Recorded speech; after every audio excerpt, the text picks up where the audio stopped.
Basically, yeah, this is Volskaya, and they do like to run Nanohana here on Volskaya. Primarily, I think because they do kind of secure their series anyhow by the third map, so they're allowed to kind of keep him in here.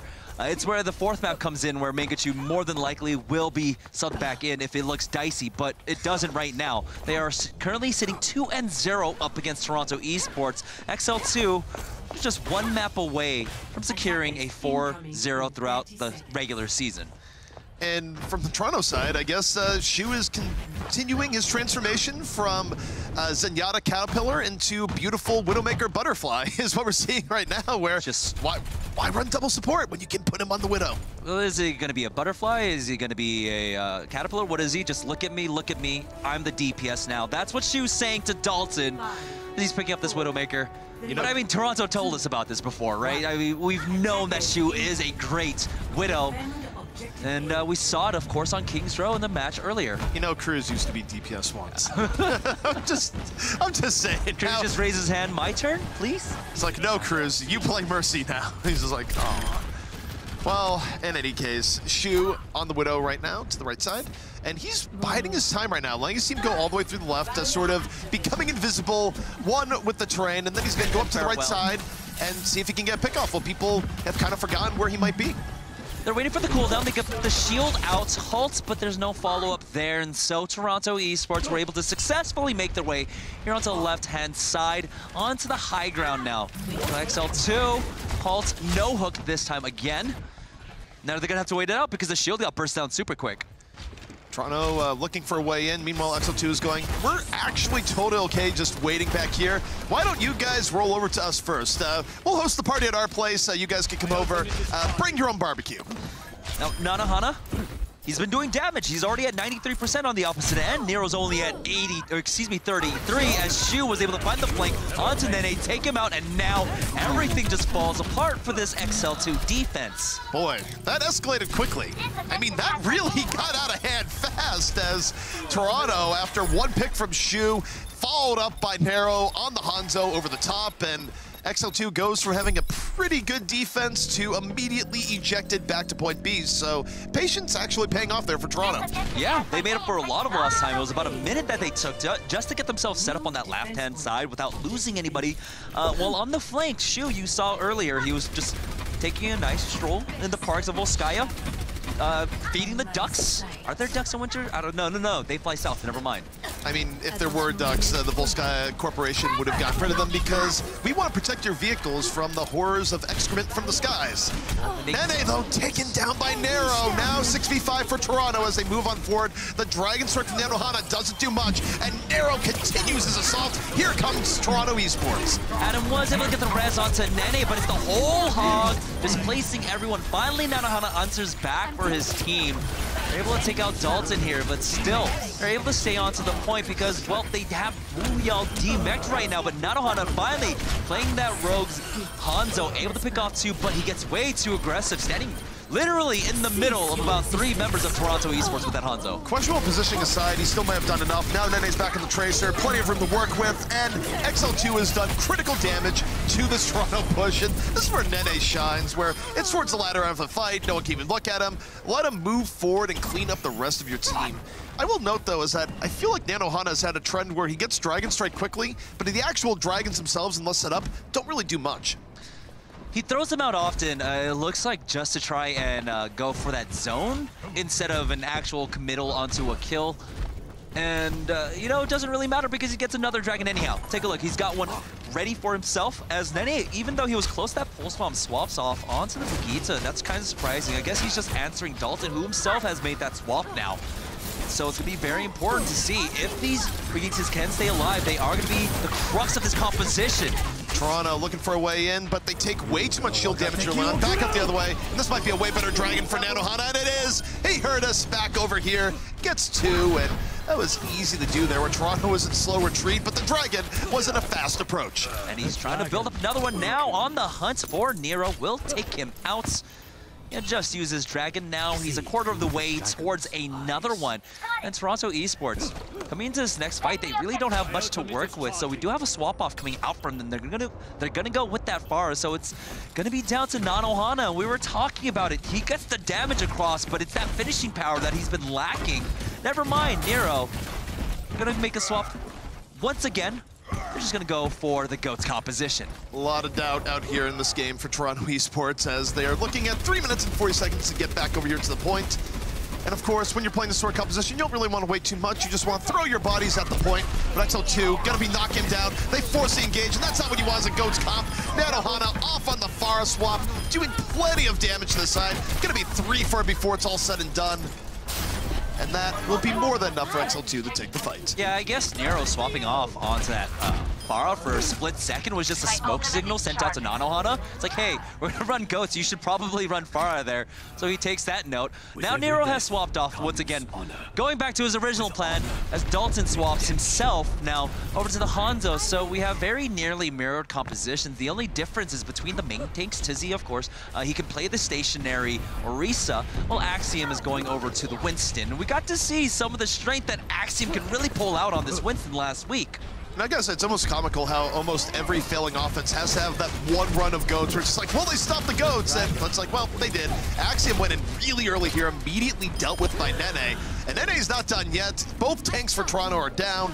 Not going to be able to res your way out of it. So now it's just, can you retreat before Nene just easily peppers through your entire backline? Right now, it's questionable. It looks like they might have found the composition that works for XL2 when they run Nene and Nanohana together. Keep Nene on whatever sniper role, and then Nanohana goes over something like a Pharah or a Junkrat. Generally, it does work out for them. When they go for that double sniper, I don't know. It's still a real lack of DPS, I would say, if Nene gets challenged by the opposing snipers. Now, Toronto Esports now are down to 2 minutes and 4 seconds here for their offense, and they still haven't secured a tick here on the point. It's been rough going for Toronto, and more than that, it's taken them a long time in between pushes where it feels like it's 2 fights for every 1 fight with how slow they've been to engage. Now they go in, but it's very staggered. It means that Axiom almost goes down early, has to back out. Goliath deals with his counterpart on the other side. And there's not a lot of chill in this defense from XL2. They're going pretty deep, and why not? You have the advantage. Chase them on down. And that will be another end to the push. And we got pause. We almost had a body block there, but of course the Diva Booster allows you to move through bodies, and not entirely too sure what's going on here, but yeah, we have XL2 almost on a hold here on point B.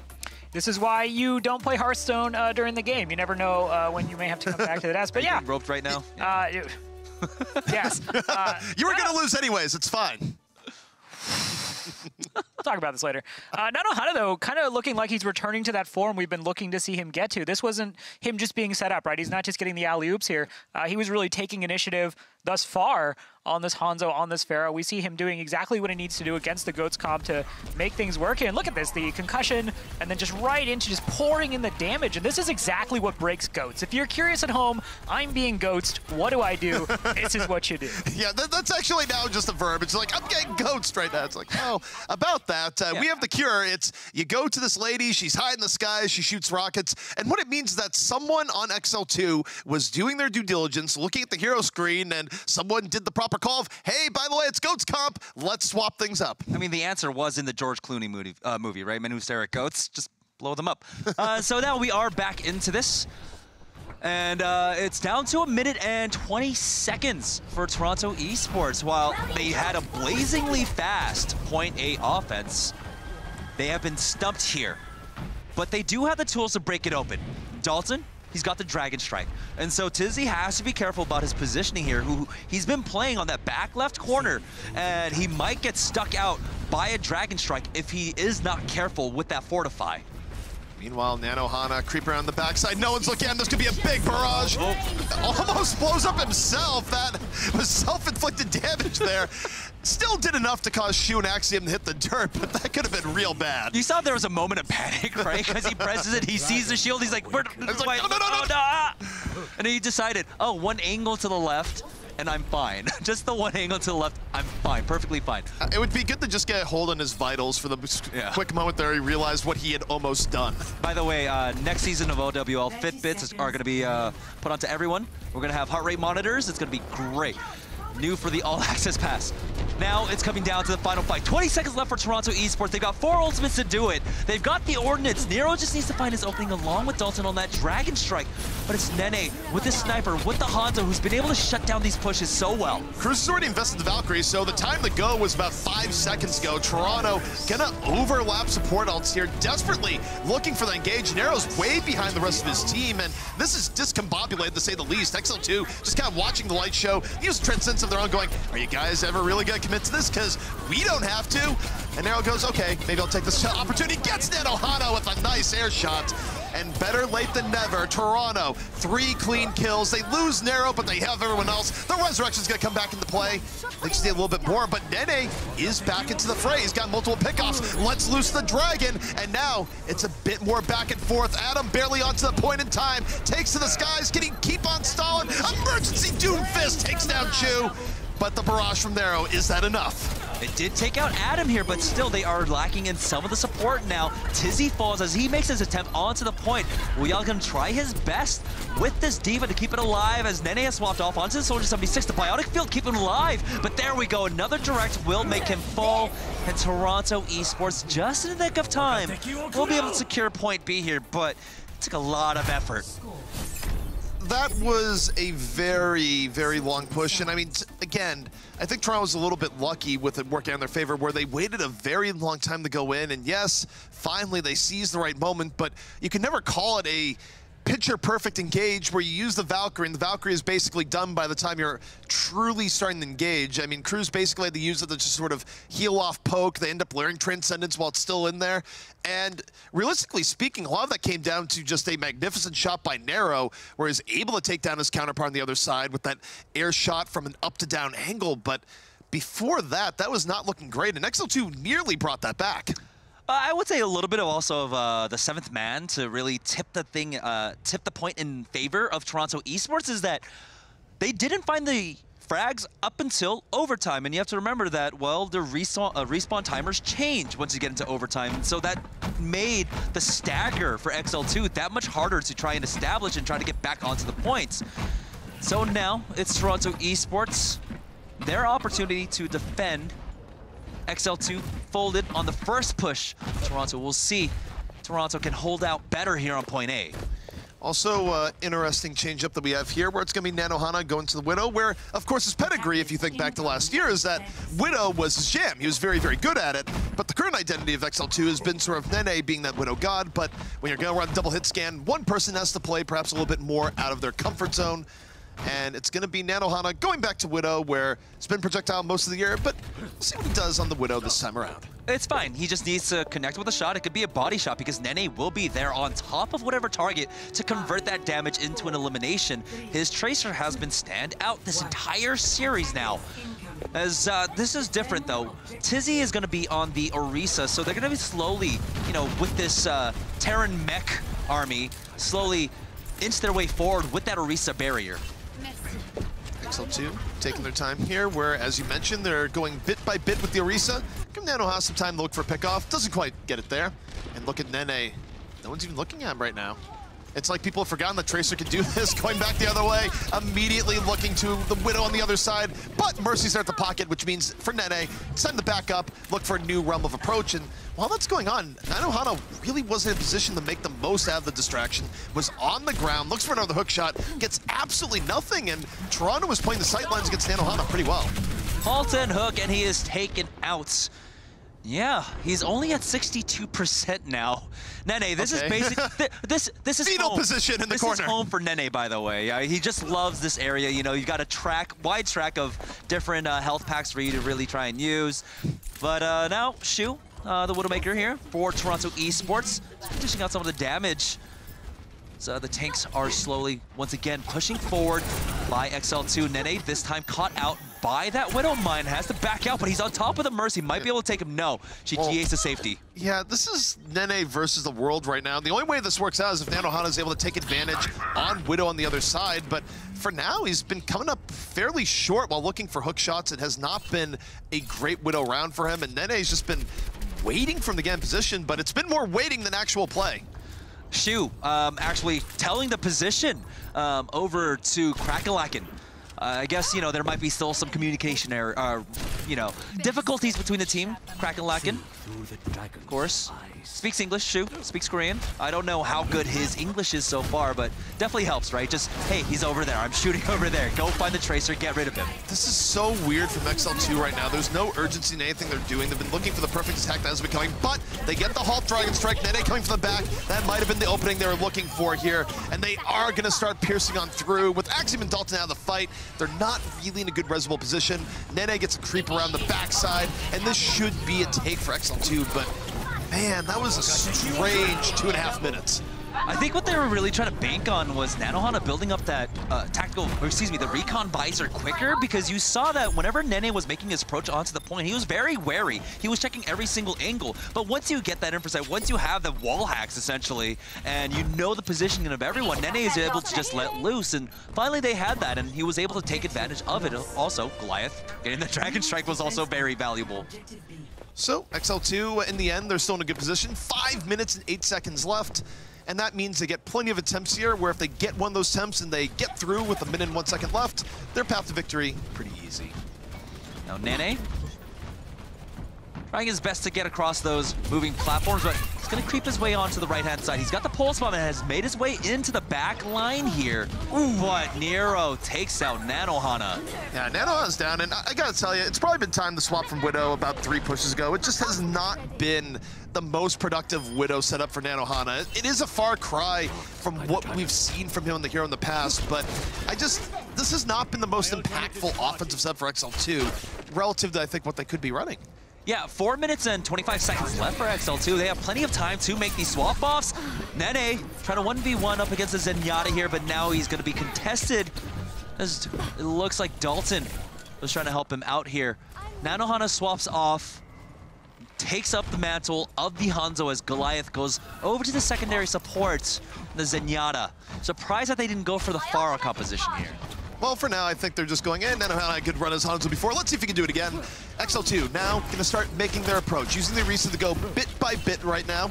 Nero holding the back, almost has Dragon Strike. Nene, though, almost gets his Tracer counterpart. The Discord Orb was making it real juicy. Still, Hot Pursuit drops a Pulse Bomb.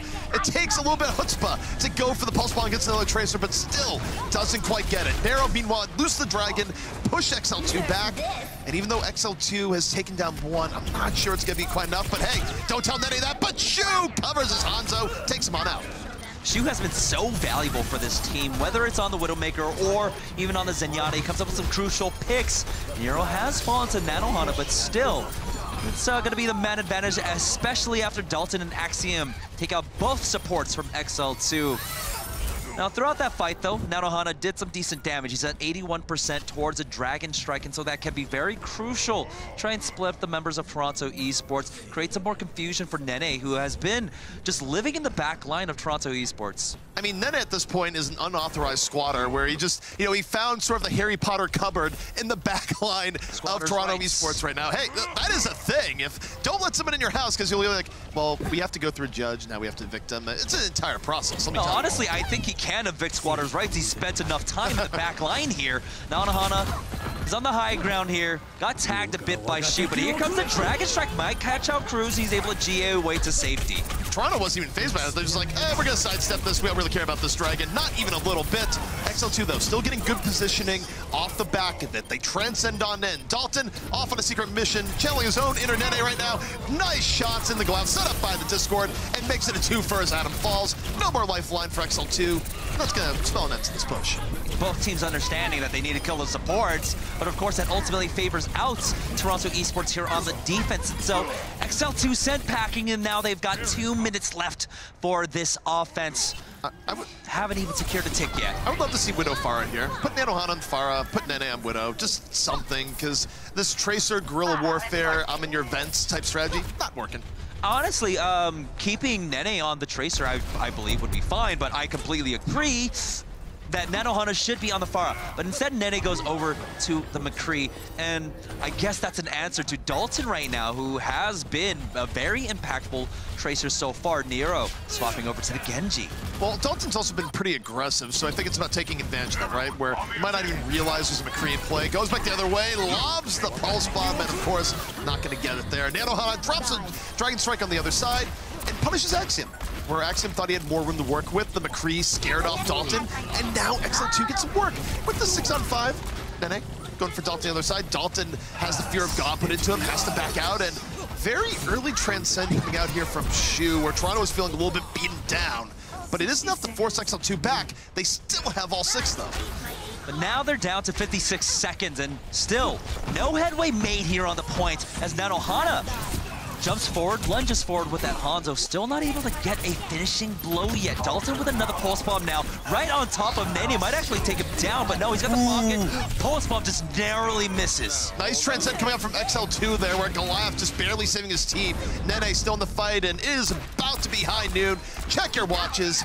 Nene doesn't quite have the most opportune angle, but sometimes zoning people out, maybe catching crews off guard, could be enough. And you have the Genji by Nero, soon to have a Dragon Blade, so XL2, 17 seconds, they gotta make a move. This is such a scary proposition. They were just holding back for XL2 because they had lost Tizzy. And now they are ready to get onto the point. It's all full 6 members, but here's the Dragon Blade. 3 already gone. Nene only able to get the mech. Toronto Esports striking back. Gonna put a hold to XL2 here. Now we've got a series. Ooh, yeah. The Emperor.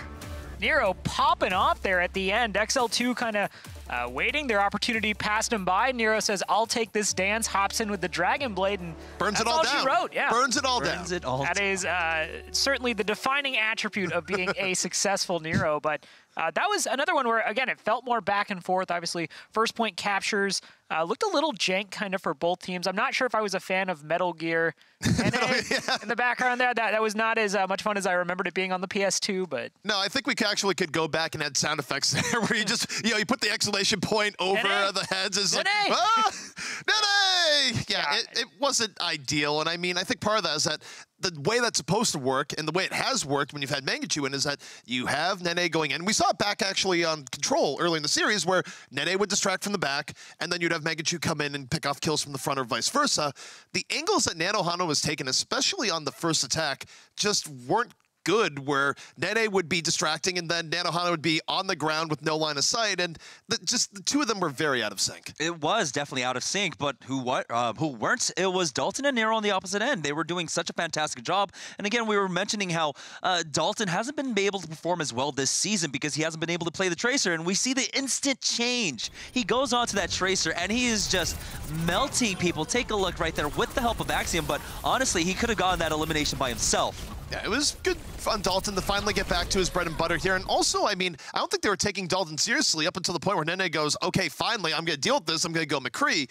Also in part because Nene was having very little luck just playing his covert ops game in the backline. Yeah, certainly wasn't necessarily working out. And as I said earlier, it's not as if Tracer was deleted because she had those balance changes. There's no Brigitte, there's nothing slowing her down. Dalton's like, wait, what is the best hero I play? I know, I'll just go Tracer, and obviously using it to great effect there. Look, Mr. Malone, as a professional sports player, let me tell you that it is everyone's right to knee-jerk incredibly and go, wow, this is lost 1 HP. I'm never playing it again. Honest question, Andrew, and I can use that because we're close friends. Yes. Have you ever played a sport?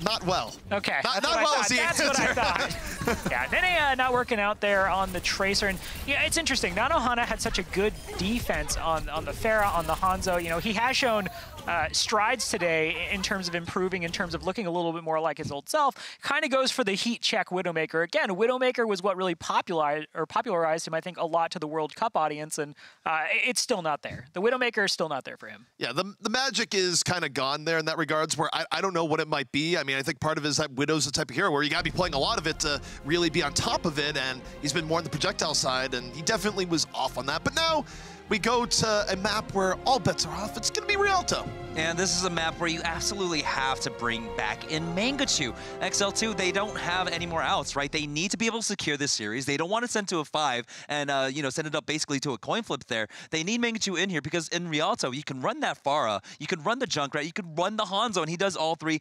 exceptionally. Right now, Nanohana's still kind of slumping, and so you don't want to take that risk at all. Yeah, and for sure, Pharah is so incredibly powerful at points on Rialto. It would just be, I don't even think it's a critique on Nanohana so much as it's understanding that that's what you need to do to get that win here. But we're going to hop into Rialto. Will XL2 be able to close it out here? Now, back to the wall, or will Toronto Esports tie it up and send it to a Game 5?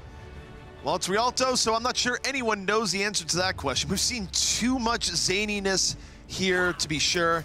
But there is a swap here. I think XL2 has heard the cries. It's going to be Mangachu coming in for Nanohana, and I got news for you. He's not playing the hero with tactical scoliosis, I'll tell you that much. Not quite yet. Just wait. Next season. We've got all the support changes coming out. That's actually going to be quite exciting. I play support, or I play a support main myself, and so I'm really excited to be able to play anything other than Zenyatta and the Mercy. Sometimes the Moira, but yeah. I miss my Lucio. I miss my Anas. So a lot of pros are actually very excited about this current patch.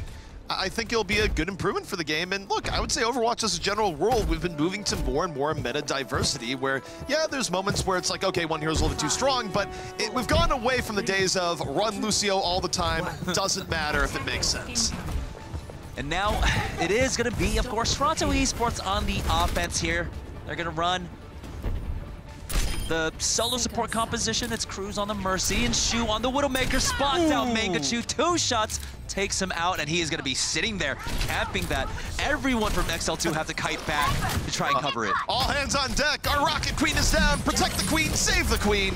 Meanwhile, Toronto goes, yeah, we're just going to move this payload back the other way. That's cool that you saved Mangachu, though. And they're getting quite a bit of progress as XL2 is thrown very far back. A nice halt hook. Clone Man in a world of hurt, but is healed up before it's the other way. No, no, not again. Mangachu shot in the back and Shu's to blame. Oh, what the flanking play, taking out Nene. No one expected this, Widow. Finally, Adam, in true Mercy fashion, is able to take out the Widowmaker as he brings back his own. Adam, big plays coming out from him. Both the Mercy Blaster kill and the Resurrection on the other side. And XL2 stabilizing as a result, despite Shu's opening. And because Shu's down for a little while, Mangachu on the way back in. Mangachu, though, awfully wounded, drops a barrage and takes down 2. That was worth. If anything was a kamikaze fight, a try, that was definitely Mangachu dropping low. He was at about 50 HP, maybe 40 HP when he went for that barrage, but it still came up with Paydirt picking off 2 with that. So now, even though Shu went on that really roguish style Widowmaker play and almost opened up the point for him, XL2, they were able to reestablish themselves here on the defense. They've got both support ultimates up. Goliath and Adam now waiting to press the Q button as Nene is just holding far back. He's continually going further back. His W key might be broken. Meanwhile, Mangachu on the top side, take advantage of the halt. Bunch of clumped up people. Rockets there, fall through. Nice flick shot on the Mercy from the side. Can he finish it off? Not quite yet. Shu, while that was going on, got both Nene and Goliath, but still might not be enough given what's happening to the rest of his team. Goliath's even gonna get brought back up, and Shu is a man alone. Yeah, even though they still are down, or were down 1, you have to remember that the respawn distance for the defense is pretty darn close. It's just across that bridge. Now Mangachu was able to dish out the damage. He's got another barrage ready to drop on the heads of Toronto Esports. Now we are seeing a swap off. Nero can no longer take this Pharah battle up against Mangachu. And Mangachu really does excel in these areas where he can abuse the roofs of the construction. Shu under pressure there. Mangachu trying to get a little bit of sweet, sweet revenge, but as soon as Shu turns the corner and has a sight line, Mangachu says no. But he's using the rooftops of Rialto with a very far friendly. He's looping around. He's getting ready for the barrage back on the other side. Mangachu in hot pursuit. And he's going to get pushed back a bit. But look at the attention from Toronto. Meanwhile, Nene has the attack from the front. And Foresight is still up, so Nene tries to go for a shot there. But it was just Toronto Esports backing off because that Supercharger was down by XL2 Academy. They didn't need to fight into that now, but Toronto Esports, they have to make something happen, and it's generally Shu that does it for them. But here comes the barrage, halted in, but somehow Mangachu stays alive. Mangachu is going to fall towards the very end, and credit to Crackalack in there for keeping the Matrix right on the barrage, keeping most of his team alive. This is going to force XL2 to invest a little bit more. They come out with the Transcendence, and Dalton whole hogs, knocks Diva into the backside of Rialto. Dalton, a well-placed whole hog, and that should be enough for Toronto to get here to the next point as Nene takes him right to the grill. We'll see. They do still have their main tank here, ready to just walk forward with that Fortify. They do drop the Supercharger, it looks like, coming out from Toronto Esports. There we go. Clone Man, Goliath, and Adam gone. That's the first point for Toronto Esports. It took a little while, but they got there. Now they're down to 2 minutes and 30 seconds to finish out the second point. It was a good defense from XL2, pure and simple. Yeah, Toronto finally got through, but now we're going to see some swaps. It's Junkrat coming into play. Yeah, I mean, this is a really clumped up area. Every time you make this bend here, Mangachu can spam it with that Junkrat. You know, he's pretty darn good with the ordnance, with the projectiles. He's doing a lot of work with that Pharaoh. We'll see what he can do with the Junkrat now. Nene playing pretty front line with this Widowmaker. I'm surprised he himself hasn't swapped off. Well, I think Widow can still work here, even though it hasn't been as picture perfect as he might like. You can see a few people head to the skies. Toronto still moving forward, but now challenge, self-destruct, catches Shu. But while it's going on, Nene gets caught on the other end, so both Widows feeling the burn. Halt, hook, and down. Clone Man hits pay dirt there as Dalton takes him down.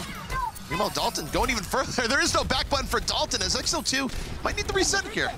Another hook, but Wuyao, of course, with that Diva, is able to throw up the defense matrix and try and stall this out. He's D-Mech now on the point. Halts into just regular shots. Adam gets hooked on in, and Dalton will survive. A whole hog is used just to finish out this fight. So there are just members all over from XL2. This defense is just completely discordant. I mean, part of that is that Dalton and Axiom are working very well together right now. The halts are well placed, the hook coordination is there. They are high-fiving each other. They drop the Dragon into the Transcendence. They get very little out of that. Toronto, just one more push away, but here's what's gonna be trouble for them. Look to Mangachu. He just built the tire, and now the tire gets to go the other way. Right in the rafters, back to the other side.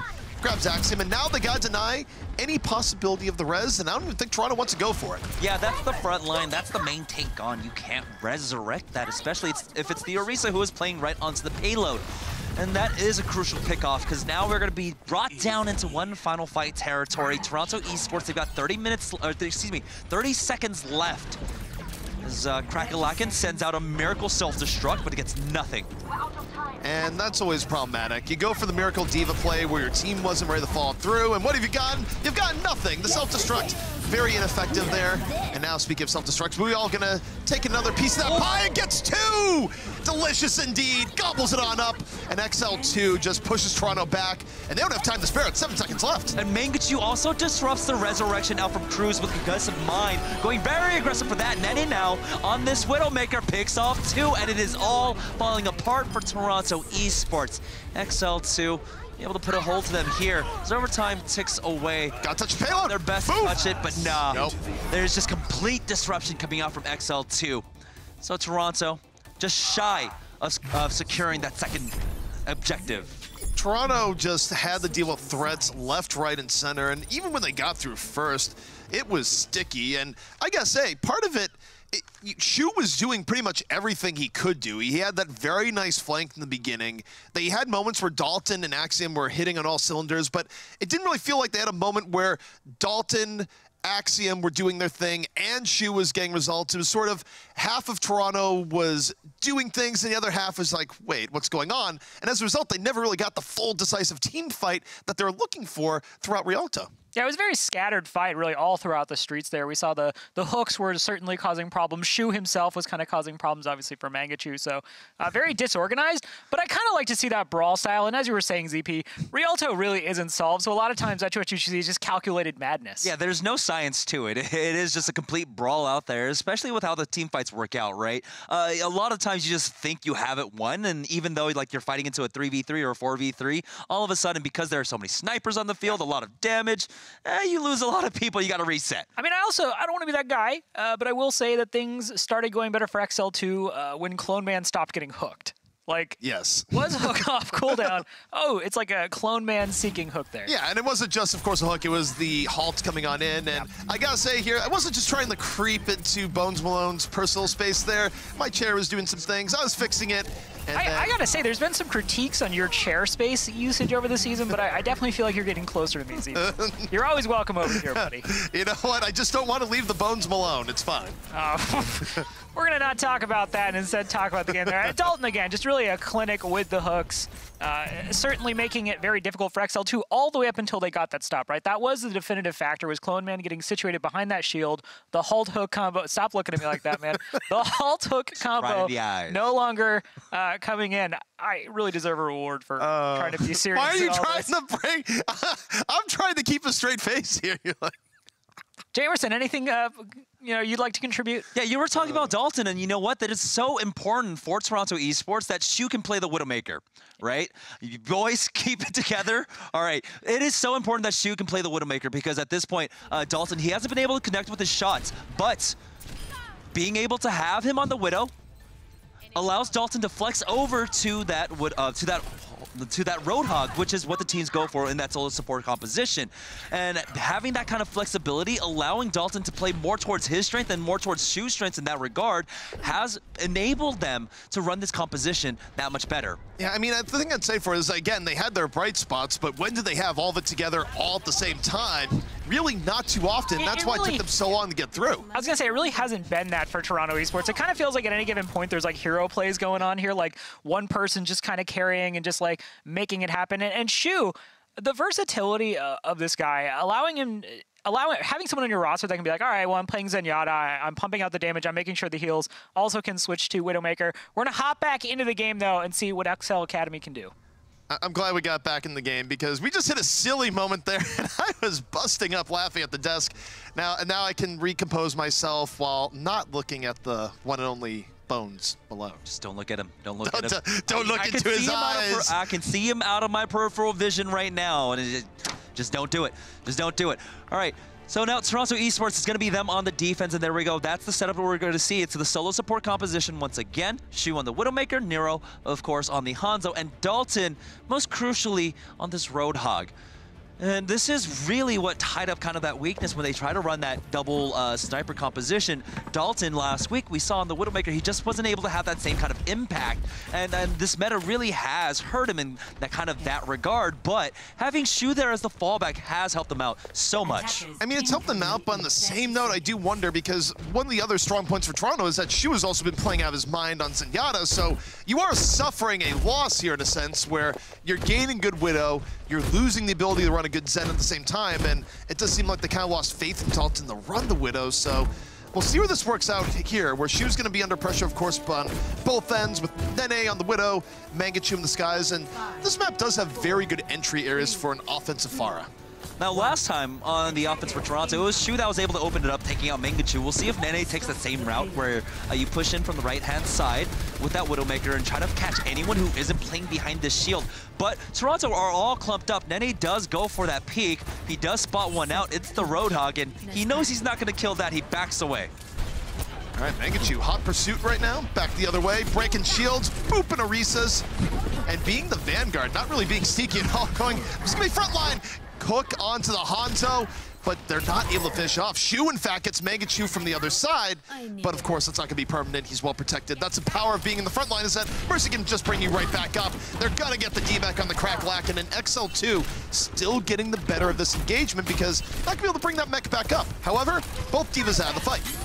Yeah, as a diva, you just have to save that defense matrix for the halts because if you don't, you're going to be able to convert, and now Mangachu all the way in the back line. Able to get out some good poke damage while Nene just knocks them all down with that Widowmaker. So they're going to have to reset here. Luckily, they were able to stall out the payload long enough. Crack-Lack is here, still at this bend. they're going to have another opportunity to come in to contest this. Well, that's the difference between the XL2 offense and the Toronto offense, is that what we saw there was that we had Goliath and Nene both doing great things at the same time. Toronto was never quite able to get both Dalton and Shu together at that same moment. But you're right, we're going to be going to one final fight here. Toronto's still going to try and make it happen. Crew's almost certainly about to use the Valkyrie. And we have the early Dragon Strike coming in. Nero trying to split off, but they've already lost Axiom. Shu needs a strike, but can't. Nene takes him down from the side, and XL2 forces it in. And no one was able to touch the point, so there we go. The point goes over to XL2. They will be moving on to the second phase of Rialto now. Some consolatory kills, but Toronto, it's not enough. You need to reset now. They are trying their best to stall. There we go. XL2 now, they're going to have 4 minutes and 34 seconds to push this payload just another 85 meters. And Toronto Esports have to put up one hell of a hold here, but they've been crumbling in the face of Mangachu and Nene right now. 4 minutes and 20 seconds, and by the way, the odds that Mangachu gets 2 or 3 people this barrage, pretty darn good with how he's played on Rialto here so far. No, again, like, you know, it's Mangachu, anytime he's able to abuse, like, the roof line, the skyline of any maps, think to Dorado, he does great things, like taking out Nero first. Nero was on the flank, too, so that's not super resable, and even if it is, it means Cruz has to be out of position. Oh, he's going in! Mangachu, no chill whatsoever! Drops the barrage, only ends up with Axiom, but look at the space created!